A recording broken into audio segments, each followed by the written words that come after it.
Today, I'm here to talk about how you can maybe use the tax savings of Section 179 of the IRS Tax Code to upgrade some of your outdated equipment. I want to start out by saying I'm not an accountant or a CPA. After listening to this webinar, I highly encourage you to talk to a tax professional to learn how you can specifically take advantage of these tax savings that I'm going to explain to you.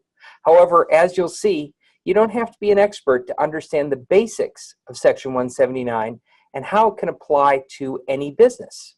So let's get started. As for who am I, my name is Tim Richter and I'm co-founder of RCOR.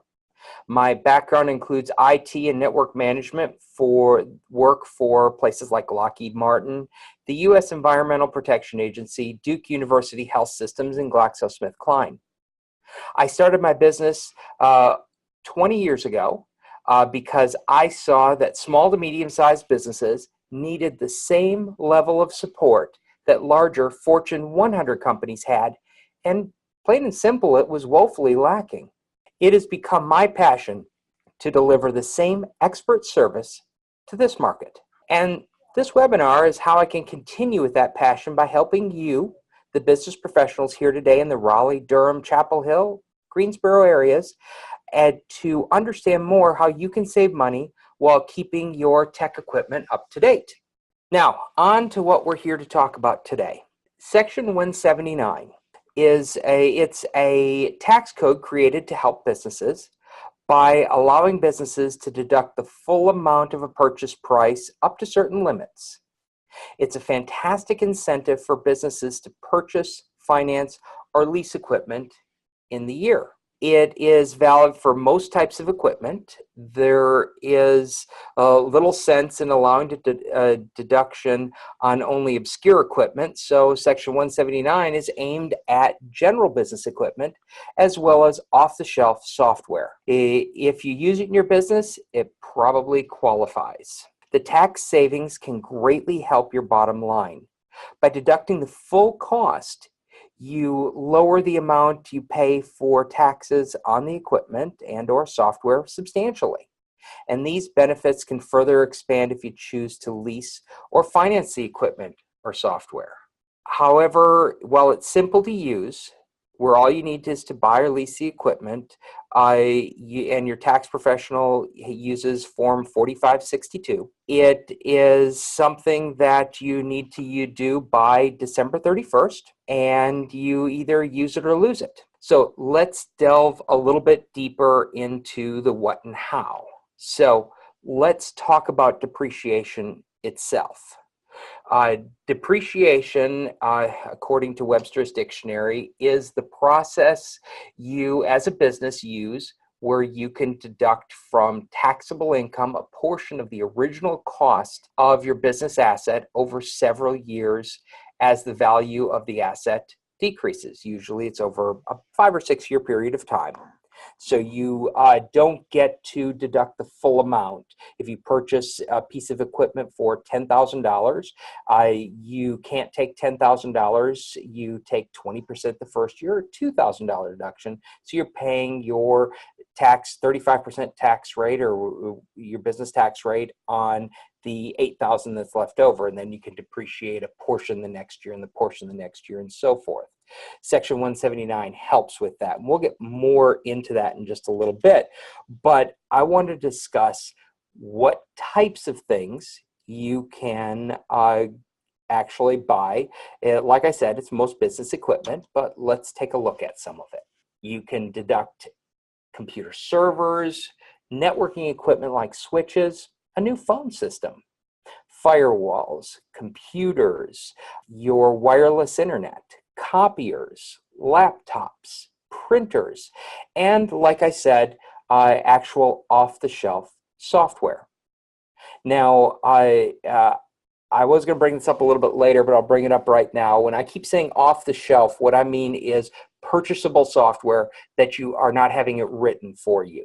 You aren't able to deduct, and again, this is something to check with your tax advisor on, but you normally aren't able to deduct software that you're having written for you specifically. Now, if you're taking an off-the-shelf piece of software and you're modifying it, you can take the deduction off of the software itself, but not the modification thereof. But the list goes on and on. Again, any equipment that you use that is something that you're going to be using in your business, normally you can deduct. And we'll talk about how that helps you in just a little bit. But what doesn't qualify? Well, there's a couple of things. Things like real property, which is real estate, usually doesn't qualify. Permanent structures, buildings, things like that, normally don't qualify. And again, check with your tax advisor. Properties outside of anything outside of the United States, because obviously it's for U.S. taxes. Gifts, inheritance that would be used for it, and used equipment, things have to be new, and other items that your tax advisor can help you out with. So what actually are the limits of Section 179? Well, 179's deduction has a cap of $500,000 this year in 2017 for deductions, and you can deduct, you don't have to deduct it over years, and we'll talk about that in a little bit. You deduct it immediately. So you buy 100,000, or they'll go back to 10,000. You buy $10,000 server and phone system, you can deduct the full 10,000 as a business expense that year. If you happen to go over 500,000, you get a 50% bonus deduction, and the other 50% you can immediately start with the first year's depreciation as well. Again, talk to your tax advisor about that. Obviously, deductions cannot reduce your taxable income below zero because they don't want to give you back money, and there are some applicable limitations that are there as well. Now, a quick do and don't here. If you're going to lease something, you cannot deduct a fair market value lease or rental agreements. It must be a cash-based purchase, and I don't mean that it can't be credit card and things like that, but it has to be purchased. Or if you do lease, you do need a $1 buyout lease in order for it to do it. So let's take an almost real-life example.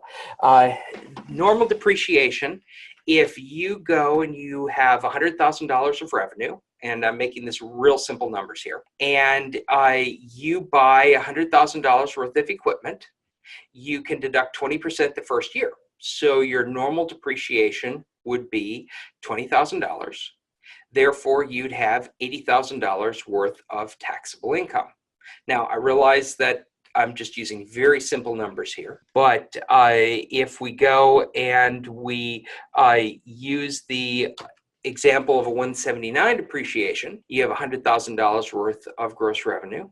You have $100,000 worth of your depreciation of 179. You have a zero taxable income. Now, again, I'm just using simple numbers here. But you can see that it's a significant way to depreciate your taxable savings. Now, as I was talking to one of my customers about this, they said to me, and I really see this, they say, Tim, yes, we save on depreciation, and it's a fantastic way of saving for things that we have to get, but why should we be buying this year and installing it this year? Because that's one of the things that you have to remember is that with Section 179, you not only have to have purchased it, but it has to be in use. So, this has to be done soon if you want by December 31st to have the things in place and in use. But they said, I still have to spend the money on it. So I want you to imagine if you have an old, slow server. So you're a 20-person office. You have a slow server. By replacing the server or replacing the server and possibly a network switch or increasing the speed of your internet and getting a new firewall, you save 15 minutes a day for each of those 20 people. You say, that's not very much, Tim, 15 minutes a day. Well, that's 78,000 minutes a year, or 1,300 hours of productivity per year. If you calculate that out, that's like taking one of your 20 people and getting them free for over 30 weeks or more than 7 months that year. So you do have, it's not just your tax savings. If there's a time where you can become more productive and save with the IRS, this is the time. But let's take it a little further and actually do real life examples. A physician, they save, just that one physician saves 15 minutes a day. They can see 130 more 30-minute visits per year. If you think about that, a physician, that's how they make money, by patients coming in. They're able to see 130 more patients per year just from them, not counting other physicians in the office, PAs in the office, the productivity of everyone else around them. Let's take the example of an attorney saving 15 minutes a day. I picked the number 300 because there's about a median where attorneys charge. That's $20,000 of additional annual billing. So not only that attorney, and that's just the attorney, but now any paralegals that work with them, anyone else that they bill for their time, you're gaining just by a short increase. And you're saving on your tax rates. Real estate, saving 15 minutes a day, more appointments, more calls, more commissions. It really applies to every single business that's out there. And as you can see from what I went through, your ability to immediately depreciate the things that you buy, your equipment, you not only can make money by being more productive, but you can also save with the IRS. I'm going to give my caveat one more time to remember always to consult your tax advisor for the best advantage for your business. But as you can see, now you can come armed and being prepared and working with them to figure out what the best purchases are would be something that would be very profitable for you in more ways than one. So I guess right now this has been short and sweet. Thank everyone for attending. You will receive a follow-up email from us, and if you have any questions, feel free to call. I can be reached at my email address, which is tim@rcor.com. That's tim@rcor.com. Our website and phone number is on the slide that you have in front of you. I want to thank everyone for attending, and have a great day.